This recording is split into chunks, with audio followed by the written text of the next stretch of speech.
আসসালামু আলাইকুম everyone, welcome to bake and flake. আজকে আমি আপনাদেরকে একটা প্যালেট নাইফ দিয়ে করা একটি কেক দেখাবো। সো তার আগে বলে রাখি, ব্যাকগ্রাউন্ডে যাকে দেখছেন সে হচ্ছে আমার হাজব্যান্ড, অ্যান্ড আজকে তার ফিনিশিং করা একটা কেকের বেস আপনারা দেখতে পারবেন যে এত সুন্দর করে ফিনিশিং করছে। যদিও বিগিনার, বাট স্টিল মানে অনেক ভালো করছে অ্যাকর্ডিং টু মি।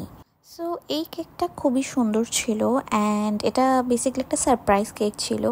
আর এই কেকটার মেইন যে জিনিসটা আমার সব থেকে ভালো লাগছে সেটা হচ্ছে কেকের উপরের যে লেখাটা, সেটা আপনারা ভিডিও লাস্টের দিকে দেখতে পারবেন।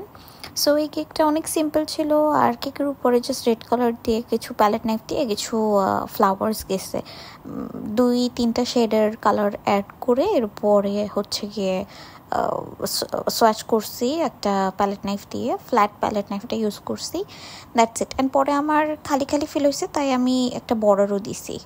সো এর আগে একটা কথা বলে রাখি, এই যে কেকটা আপনারা দেখছেন, যাদের অনেক বেশি ডাউট থাকে যে আমরা মূলত টপার্সগুলো দেই কি না, মানে অনেক কাস্টমার আমার কাছে এসে অনেক ধরনের টপার্স চায়, যেমন হ্যাপি বার্থডে টপার্স, তারপরে অন্যান্য টপার্সগুলো।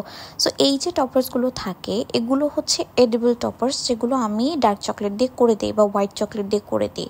সো এই ধরনের টপার্সগুলো যদি আপনারা নিতে চান তাহলে আমাকে বললে আমি এক্সট্রা চকলেট দিয়ে টপার্সটা করে দিতে পারবো।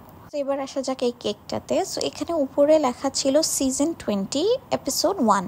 সো এই কেকের এই লেখাটা আমার কাছে অনেক ইউনিক লাগছে। ইনফ্যাক্ট আমি আমার কাস্টমারকেও বলছি যে এটা অনেক ইউনিক ছিল। অ্যান্ড পুরো কেকটার যে রেফারেন্স ফটো ছিল সেটাতে একটা বর্ডার ছিল না, বাট আমার কাছে অনেক ফাঁকা ফাঁকা ফিল হয়েছে, আর ডিজাইনটা অতটা মানে জমতে ছিল না। এর জন্য আমি চিন্তা করলাম একটা সিম্পল ছোট একটা বর্ডার দিয়ে দিই, হয়তো বা ভালো লাগবে। সো এটাতে সেরকম কোনো কাজ ছিল না, জাস্ট নর্মালি একটু গোল্ড ছিল আর হচ্ছে হালকা কিছু কালার ছিল, দ্যাটস ইট। খুবই সিম্পল, খুবই সুন্দর। আল্লাহ হাফেজ।